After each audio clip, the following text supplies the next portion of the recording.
السلام علیکم ورحمۃ اللہ وبرکاتہ۔ آج ہم آیا نمبر 28 کریں گے۔ یہ آیا ایک بہت ہی خوبصورت سوال سے شروع ہوتی ہے۔ اللہ سبحانہ و تعالیٰ پوچھتے ہیں کیف تکفرون باللہ، تم اللہ کے ساتھ کیسے کفر کر سکتے ہو؟ یہ سوال کرنے کا ایک بہت ہی خوبصورت انداز ہے جس میں تعجب بھی ہے، حیرانگی ہے اور ڈس اپوائنٹمنٹ بھی ہے۔ یہ سوال کا سٹائل اس وقت یوز کیا جاتا ہے جب کسی سے ایسی ایکسپیکٹیشن نہ ہو، ایسا کرنے کی امید نہ ہو۔ اللہ تعالیٰ کو دو وجہ سے انسانیت سے یہ سوال کرنا پڑا ہے۔ ایک تو یہ کہ اللہ تعالیٰ نے انسان سے ایکسپلیسٹلی ایک وعدہ لیا اور انسان اس پر گواہ بھی بنا، تو اللہ تعالیٰ پوچھتے ہیں کہ تم کیسے اپنا یہ وعدہ توڑ سکتے ہو۔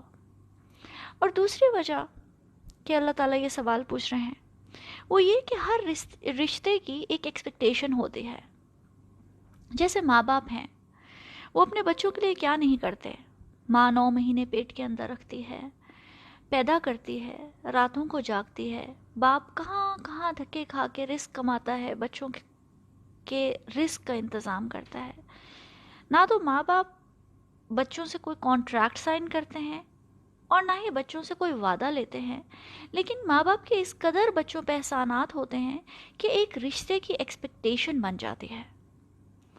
یہ نیچرل ایکسپیکٹیشن ہے کہ بچے ماں باپ کا کہنا مانیں، ان کی عزت کریں، ان کا خیال رکھیں، ان کے بڑھاپے میں ان کا ساتھ دیں، ان کے ساتھ بدتمیزی سے بات نہ کریں۔ یہ کسی کانٹریکٹ میں نہیں لکھا، رشتے کی ایکسپیکٹیشن ہے۔ پھر اگر اولاد بڑے ہو کر ماں باپ کے ساتھ بدتمیزی کے ساتھ بدسلوکی کرے تو یہ سوال پوچھا جائے گا کہ تم ایسا کیسے کر سکتے ہو؟ اللہ سبحانہ و تعالیٰ کے ہمارے ساتھ رشتے کی بھی کچھ ایکسپیکٹیشن ہیں۔ وہ یہ ہے کہ ہم اللہ تعالیٰ پہ ایمان رکھیں، ایمان بالغیب، اللہ کی ذات پر ایمان، اللہ کی صفات پر ایمان، اللہ کی نعمتوں کا شکر، اللہ کی توحید پہ ایمان، اللہ سبحانہ و تعالیٰ کی آیات پہ ایمان رکھیں، اللہ تعالیٰ سے محبت کریں، ہر رشتے سے زیادہ محبت۔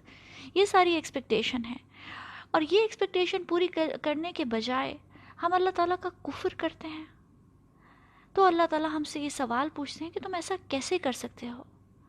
اگر ماں باپ جنہوں نے ہماری پرورش کی ہے ان کی اوبیڈینس ایک نیچرل ایکسپیکٹیشن ہے، تو اللہ سبحانہ و تعالیٰ کے بارے میں کیا خیال ہے کہ جس نے ہمیں تخلیق کیا، جس کے ہم پر بے شمار احسانات ہیں۔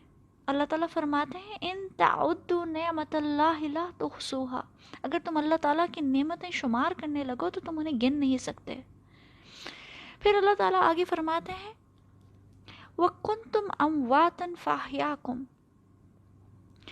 کہ تم مردہ تھے اور اس نے تمہیں زندہ کیا، ثُمَّ يُمِيتُكُمْ، پھر تمہیں مار ڈالے گا، ثُمَّ يُحْيِيكُمْ، پھر زندہ کرے گا، ثُمَّ إِلَيْهِ تُرْجَعُونَ، اور پھر اسی کی طرف تم نے لوٹ جانا ہے۔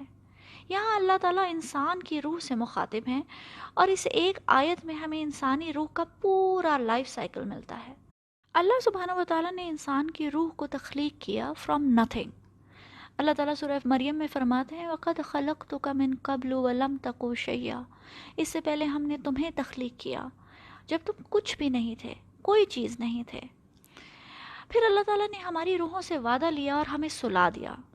سونا بھی ایک قسم کی موت سمجھا جاتا ہے۔ اس کو کے بارے میں اللہ تعالیٰ فرماتے ہیں وَكُنْتُمْ أَمْوَاتًا، یعنی کہ تم موت کی حالت میں تھے، فَأَحْيَاكُمْ، پھر اللہ نے اس روح کو زندگی دے دی اور ماں کی پیٹ میں پھونک دیا اور ہماری دنیا کی زندگی سٹارٹ ہو گئی۔ ثُمَّ يُمِيتُكُمْ، پھر اللہ تعالیٰ ہماری اس دنیا کی زندگی کو ختم کرے گا، اس جسد کے ساتھ جو ہماری زندگی ہے اس دنیا کی، اسے موت دے گا۔ ثُمَّ يُحْيِيكُمْ، پھر روز قیامت ہمیں ایک نئی زندگی ملے گی۔ ثُمَّ إِلَيْهِ تُرْجَعُونَ، اور پھر انسان دوبارہ اللہ تعالیٰ کے سامنے پیش کیا جائے گا، اللہ کی طرف ہی لوٹا دیا جائے گا، یعنی کہ جہاں سے روح چلی تھی وہ پورا سرکل کاٹ کے وہیں واپس چلی جائے گی جہاں اللہ تعالیٰ نے اسے پہلے پیدا کیا تھا۔ اللہ سبحانہ و تعالیٰ اسی کانسیپٹ کو بتاتے ہیں وَأُعْرِضُ عَلَىٰ رَبِّكَ صَفًّا، اور سب کے سب تیرے رب کے سامنے صف بستہ یعنی قطاروں میں پیش کیے جائیں گے۔ لَقَدْ جِئْتُمُونَا كَمَا خَلَقْنَاكُمْ أَوَّلَ مَرَّةٍ، یقیناً تم ہمارے پاس اسی طرح آؤ گے جس طرح ہم نے تمہیں پہلی دفعہ پیدا کیا تھا۔ اللہ تعالیٰ کے حکم کے بغیر ہم ایگزسٹ ہی نہیں کر سکتے.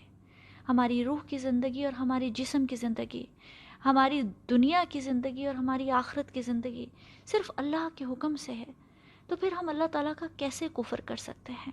سورہ غافر میں آتا ہے قَالُوا رَبَّنَا أَمَتْنَا اثْنَتَيْنِ وَأَحْيَيْتَنَا اثْنَتَيْنِ. وہ فریاد کریں گے آخرت کے دن، اے ہمارے رب، تو نے ہمیں 2 دفعہ موت دی اور تو نے ہمیں 2 دفعہ زندہ کیا. پھر آیا نمبر 29 میں اللہ سبحانہ وتعالی ہمیں فردر وجوہات بتاتے ہیں کہ اللہ تعالیٰ کا کفر کرنا عقل کے خلاف کیوں ہے.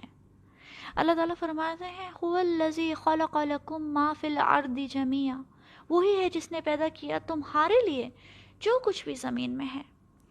اللہ تعالیٰ نے ہمیں زمین میں پیدا کر چھوڑ نہیں دیا، بلکہ پوری دنیا، پوری زمین اور پوری کائنات ہمارے ڈیزائن کو ذہن میں رکھ کے بنائی، ہماری تخلیق کو ذہن میں رکھ کے بنائی.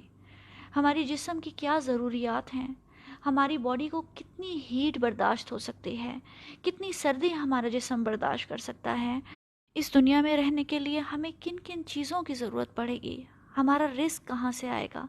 جو کچھ بھی زمین میں ہے وہ ہماری بہتری اور آسانی کے لیے بنایا گیا. اللہ تعالیٰ فرماتے ہیں جو کچھ زمین میں ہے وہ متاع الحیات دنیا ہے، یعنی کہ تمہارے استعمال کی چیزیں، اس دنیا میں جو تمہاری زندگی ہے اس میں استعمال کی چیزیں. اللہ تعالیٰ نے جتنی بھی چیزیں بنائی ان کا کوئی نہ کوئی مقصد ہے. کچھ چیزیں ہمیں دنیا میں آرام اور فیسلٹی دینے کے لیے بنائیں، کچھ اس لیے بنائیں کہ وہ ہمیں اللہ تعالیٰ کی یاد دلا سکیں. پھر اللہ تعالیٰ نے دنیا میں اپنی نشانیاں پھیلا دیں تاکہ وہ ہمیں ہدایت پہ لا سکیں. اور دراصل اللہ تعالیٰ نے یہ سب کچھ ہمارے لیے اس لیے بنایا تاکہ ان تمام نعمتوں کو استعمال کر کے، ان نشانیوں کو دیکھ کر ہم اپنی اصل منزل مقصود یعنی جنت تک پہنچ سکیں. پھر آگے اللہ تعالیٰ فرماتے ہیں ثم استوى إلى السماء فسوّهن 7 سماوات.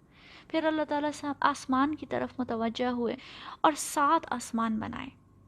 اسکالرز کہتے ہیں کہ انسان کے جسم مٹی سے بنا ہے تو انسان کے جسم کی تمام ضروریات بھی زمین سے پوری ہوتی ہیں. انسان کی روح آسمان سے آئی ہے تو انسان کی روح کی بھی تمام ضروریات آسمان سے پوری ہوتی ہیں. انسان کا جسم مٹی سے بنا ہے اور مٹی میں ہی لوٹا دیا جائے گا، اور روح آسمان سے آئی ہے اور اس آسمان کی طرف لوٹ جاتی ہے.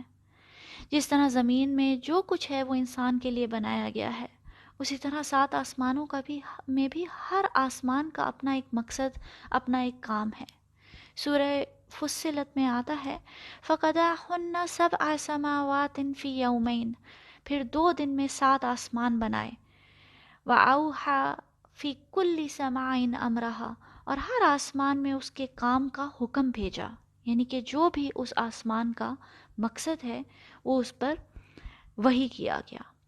یہ 7 آسمانوں کی کیا حقیقت ہے یہ انسانی عقل سے بالا تر ہے، نہ ہی سائنس ابھی اس بات کو سمجھ سکی ہے. اللہ نے اس بات کا بھی راز ہم پر ظاہر نہیں کیا کہ ہر آسمان کی کیا ڈیوٹیز ہیں، کیا کام ہیں. اب یہ پوری جو یہ ڈسکشن ہے یہ ایک مچھر کی ڈسکشن سے شروع ہوئی تھی اور اب 7 آسمانوں تک پہنچ گئی ہے. اللہ تعالیٰ اصل میں ہمیں یہ سکھانا چاہتے ہیں کہ چاہے وہ مچھر ہو یا 7 آسمان، ہمارا علم محدود ہے اور اللہ سبحانہ وتعالیٰ کا علم لا محدود ہے.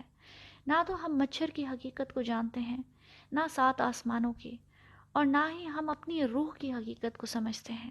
تو پھر ہم اللہ تعالیٰ کی آیات پر سوال کیسے اٹھا سکتے ہیں، اللہ تعالیٰ کی آیات کا کفر کیسے کر سکتے ہیں؟ اس قدر محدود علم ہونے کے باوجود بھی ہماری اتنی مجال کہ ہم اللہ تعالیٰ کے آیات کا پہ سوال اٹھائیں اور ان کا کفر کریں. اور اللہ تعالیٰ اپنی اس آیت کو، آیت نمبر 29 کو اس طرح کنکلوڈ کرتے ہیں وَهُوَ بِكُلِّ شَيْءٍ عَلِيمٌ، اور وہ ہر چیز کا مکمل جاننے والا ہے.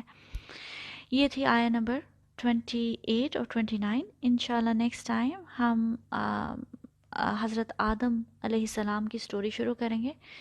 One of my favourite stories in the Quran, کیونکہ حضرت آدم کی سٹوری صرف حضرت آدم کی سٹوری نہیں بلکہ تمام انسانیت کی کہانی ہے.